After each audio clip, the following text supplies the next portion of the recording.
আমাদের বর্তমান জাতীয় নাগরিক পার্টির সংগ্রামী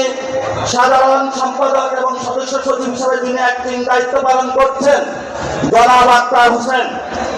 আজকে আমরা আবার একটি ঐতিহাসিক মোমেন্টে উপস্থিত হয়েছি, যে আমাদের যুব সংগঠন গঠন গল্পে,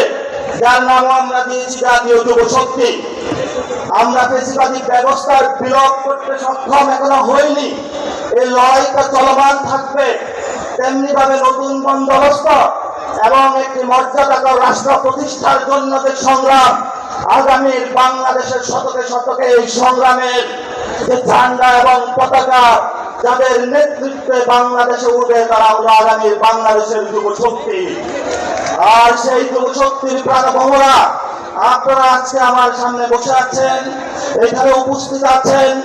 বিভিন্ন রাজনৈতিক দলের বিভিন্ন সংগ্রামী নেতৃবৃন্দ উপস্থিত আছেন। গণ অভ্যুত্থানের আমাদের মা এবং বোনেরা,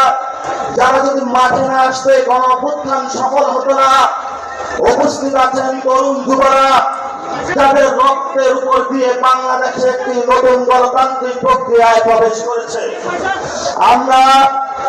গত 3 মাস জাতীয় নাগরিক পার্টি প্রকাশের পর থেকে 64 জেলায় যোগাযোগ করেছিলাম, কিভাবে ঐতিহাসিক যে জন্য বাংলাদেশের যে যুব সংগঠনগুলো রয়েছে, ছাত্র সংগঠনগুলো রয়েছে, সেই ফেসিবাদী থেকে কায়দা থেকে বের হয়ে নতুন একটি পদ্ধতির মাধ্যমে, নতুন একটি সিস্টেমের মাধ্যমে, নতুন একটি বন্দোবস্তের মাধ্যমে কিভাবে বাংলাদেশের যে আপমর যুব গোষ্ঠী রয়েছে তাদের জন্য কাজ করা যায়,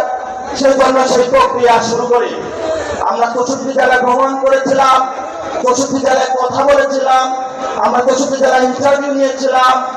আমরা আমাদের মাইনরিটি সেকশনের সাথে কথা বলেছি, আমরা আমাদের আলেম সমাজের সাথে কথা বলেছি, আমরা আমাদের মা বোনদের সাথে কথা বলেছি, তরুণ যুবা যারা পিছিয়ে পড়া সমাজ তাদের সাথে কথা বলেছি, বিভিন্ন রাজনৈতিক দলের সাথে কথা বলেছি,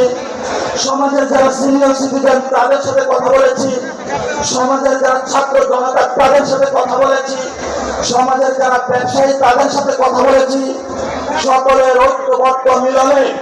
আমরা আপনাদের সামনে আজকে এই প্রোগ্রামে উপস্থিত হয়েছি। এই প্রোগ্রাম একটি ধারাবাহিক প্রক্রিয়ার মধ্য দিয়ে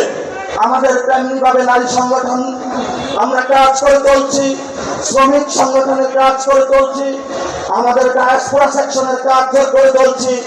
ডাক্তার, আইনজীবী, বিভিন্ন পেশাজীবী সেই সংগঠন রয়েছে সেগুলোর কাজ করে চলছি। একটির পর একটি সেই গণ অভ্যুত্থানের অগ্নুৎপাত থেকে উৎপাদিত শক্তি হিসাবে